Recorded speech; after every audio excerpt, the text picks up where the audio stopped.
4 மூத்த IAS அதிகாரிகளை அரசு செய்தி தொடர்பாளர்களாக நியமித்ததை எதிர்த்த வழக்கை தள்ளுபடி செய்து உத்தரவிட்ட சென்னை உயர்நீதிமன்றம் மனுதாரருக்கு 1 லட்சம் ரூபாய் அபராதம் விதித்து உத்தரவிட்டுள்ளது.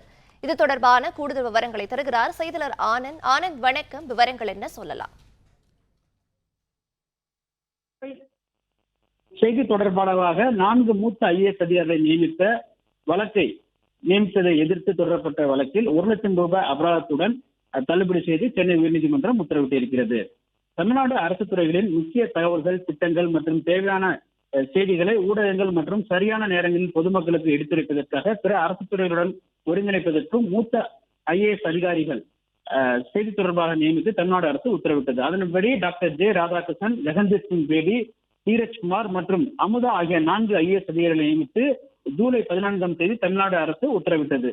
இந்த உத்தரவை எதிர்த்து சென்னையைச் சேர்ந்த வழக்கறிஞர் சத்யகுமார் என்பவர் உயர்நீதிமன்றத்தில் 14 மனு தாக்கல் செய்திருக்கிறார். அந்த மனுவில் முறையாக அரசாணை பிறப்பித்து அரசியல் வெளியிடாமல் உரிய முறைகளை பின்பற்றாமல் 4 IAS அதிகாரிகளை செய்தி தொடர்பாளராக நியமித்தது சட்டப்படி செல்லக்கூடியதாக இல்லை எனவும் எந்த சட்ட பலனும் இல்லை எனவும் தெரிவித்திருக்கிறார். மேலும் அரசு அதிகாரிகளை பயன்படுத்தி ஆளும் கட்சிக்கு சாதகமாக தகவல்களை வெளியிடும் அபாயம் உள்ளதால் இது அரசியல் சாசன கொள்கைகளுக்கு விரோதமானது என்பதால் 4 IAS அதிகாரிகளை அரசு செய்தி தொடர்பாக நியமித்து வெளியிடப்பட்ட பத்திரிகை செய்திகளை அரசியல் சாசனத்திற்கு விரோதமானது என அறிவிக்க வேண்டும் எனவும் கோரியிருந்தார்.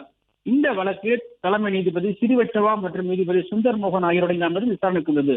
அப்பொழுது அரசியல் சாசனம் இயற்றப்பட்ட பிறகு முதல் முறையாக தமிழகத்தில் 4 மூத்த IAS அதிகாரிகளை அரசு செய்தி தொடர்பாக நியமித்திருப்பதாகவும் இது சட்டவிரோதம் எனவும் மனுதாரர் தரப்பில் வாதிடப்பட்டது.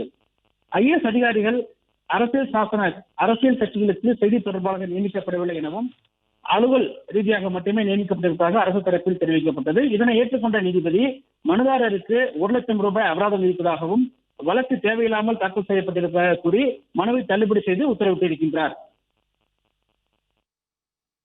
விவரங்களை வழங்கியமைக்கு நன்றி ஆனந்த். பிளே ஸ்டோர் மற்றும் ஆப் ஸ்டோரில் இருந்து பாலிமர் செயலியை QR கோடு மூலம் பதிவிறக்கம் செய்யுங்கள். செய்திகளை உடனுக்குடன் பெறுங்கள்.